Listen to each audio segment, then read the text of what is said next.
থোকায় থোকায় ঝুলে আছে কাঁচা পাকা খেজুর।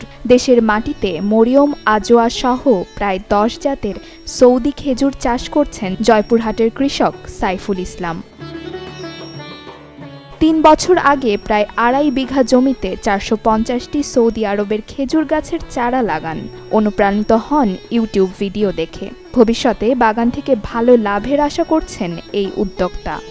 বাগানের বয়স মাত্র ৩৩ থেকে ৩৪ মাস বয়স হয়েছে। এর মধ্যে আমার বাগানে বেশ কয়েকটি গাছে এবারে প্রথম ফলন এসেছে, যা দেখে আমি খুশি এবং এলাকাবাসী সবাই খুশি। আমার এখানে অনেক প্রকার জাত আছে, আজোয়া আছে, মরিয়ম আছে, আম্বার আছে, সুক্কারি আছে, মেরজুল আছে, ছাপা আছে, কুদ্রি আছে, এরকম প্রায় 10 প্রকারের প্রজাতির জাত আছে। আর আমার এখানে বাগানে গাছ আছে প্রায় 400 পিসের মতো গাছ আছে।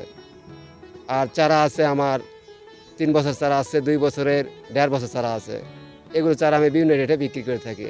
আমি আশা করতেছি এবার যে ফলন হচ্ছে ইনশাল্লাহ একটা গাছের প্রথমবারে ফলন 40-50 কেজি যদি হয়, তাহলে আমার আশা করা যায় যখন 6 বছরে খেজুরের যৌবনতা ফিরে আসে, পরিপক্ক ফিরে আসে, প্রাপ্তবয়স্ক হয়, তো আশা করছি 6 বছর থেকে আমার এই বাগানের কমপক্ষে 80, 100, 150, 200 কেজি আসে বলে আমি আশা রাখি। শুধু ফল উৎপাদন নয়, আধুনিক পদ্ধতিতে প্রায় 10,000 খেজুর গাছের চারা তৈরি করেছেন সাইফুল। আগ্রহী কৃষকদের কাছে বিক্রি করেন সেই চারা। আমরা মনে করেছিলাম যে বাংলাদেশের মাটিতে সৌদি খেজুর হয় না, তো আমার ভাই সাইফুল গাছ লাগাইছে, খেজুর ধরছে, খেজুর খাইতে খুব টেস্ট।